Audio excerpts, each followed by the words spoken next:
O que vem a ser a endometriose? Para entender o que é endometriose, vamos primeiro entender o que significa endométrio, que é daí que vem o nome.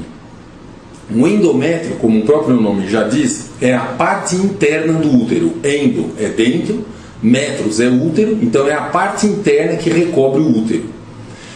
Este endométrio, todo mês ele sangra, ele se forma com a ajuda dos hormônios femininos, e quando há uma taxa na queda dos hormônios, esse endométrio se desfaz, ele morre e sangra, dando origem à menstruação.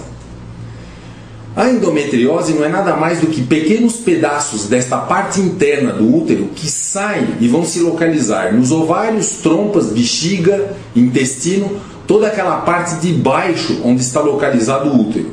Isso gera dor e é totalmente anormal.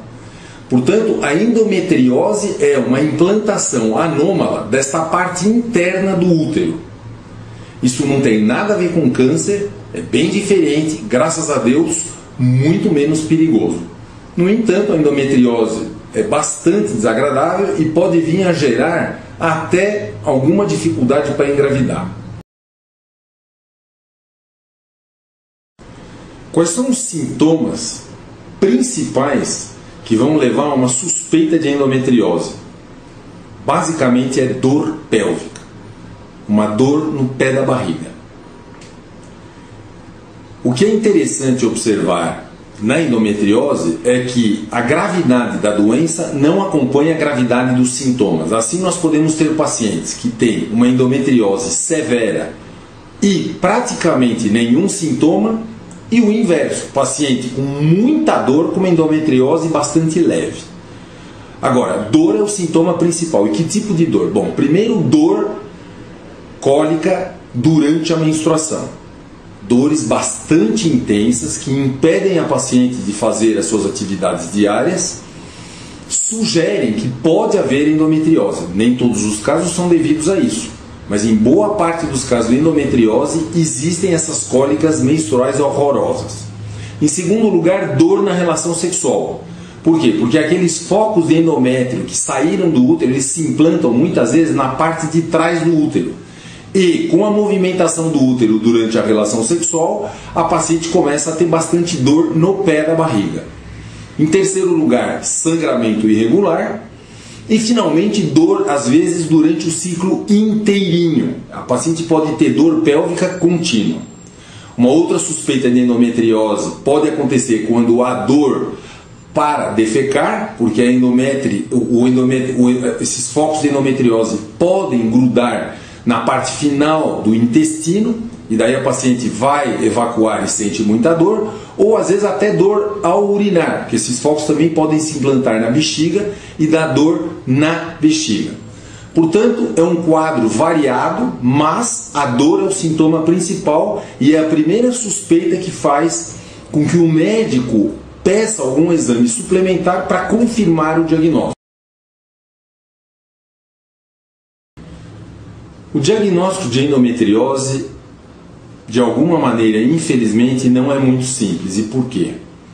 Porque, apesar de um exame ginecológico cuidadoso, apesar de um ultrassom muito bem feito, apesar de uma ressonância magnética que pode estar perfeitamente normal, a paciente pode ter endometriose. Então, o exame padrão para detectar a endometriose e estagiar o grau de endometriose, porque a endometriose pode ser leve, moderada ou severa, é a laparoscopia. Então, uma paciente que apresente sintomas sugestivos de endometriose, que são cólicas menstruais horrorosas, dor à relação sexual, dor para defecar, dor para urinar, essa paciente precisa passar no médico, ela vai ter que fazer um exame ginecológico cuidadoso, que infelizmente pode não detectar nada, ela precisa fazer um ultrassom, eventualmente uma ressonância magnética antes de passar para o exame mais agressivo, que é a laparoscopia.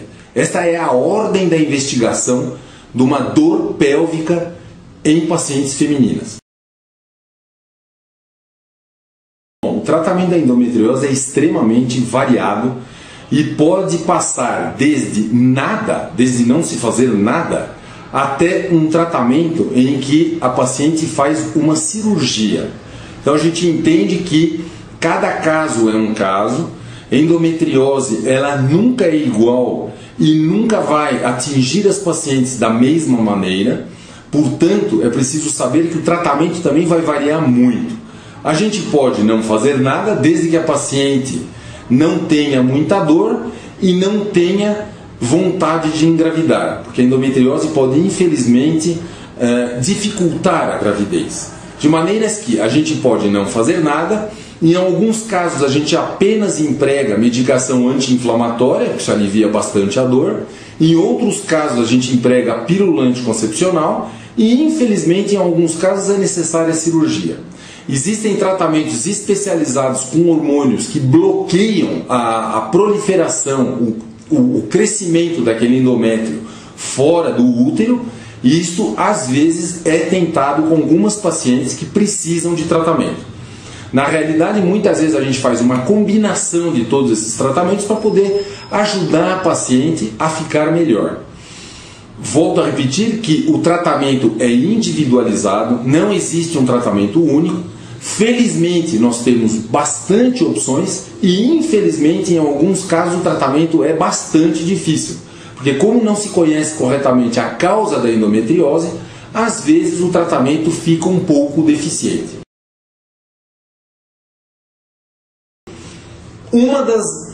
Um dos modos de se evitar a endometriose ou prevenir a endometriose é, primeiro, tomando pílula de maneira contínua.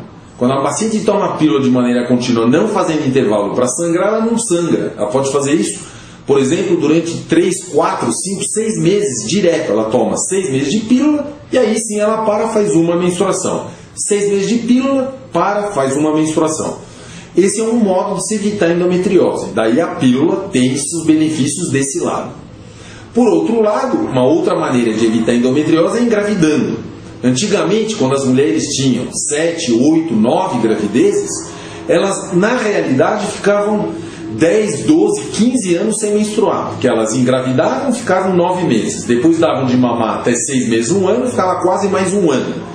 Então, para cada filho, a paciente ficava 1 ano e meio, 2 anos sem menstruar, portanto, sem risco de desencadear endometriose. 6, 7 filhos são praticamente 12 anos sem menstruar. Faz uma baita diferença com o que nós temos hoje em dia. Hoje em dia as pacientes têm 1 ou 2 filhos no máximo e tardiamente. Daí, essa doença dita mais moderna, que é a endometriose, aparecer em tão grande quantidade como que nós vemos hoje. Então, as duas recomendações básicas para tentar prevenir a endometriose, é uma tentativa, porque às vezes, infelizmente, isso não funciona, mas é uma tentativa válida, é engravidar mais cedo possível, não deixar para muito tarde, e o uso da pílula de uma maneira mais contínua. Usar a pílula durante 5, 6 meses de maneira contínua e sangrar apenas 1 mês. Essas são as maneiras de prevenir a endometriose.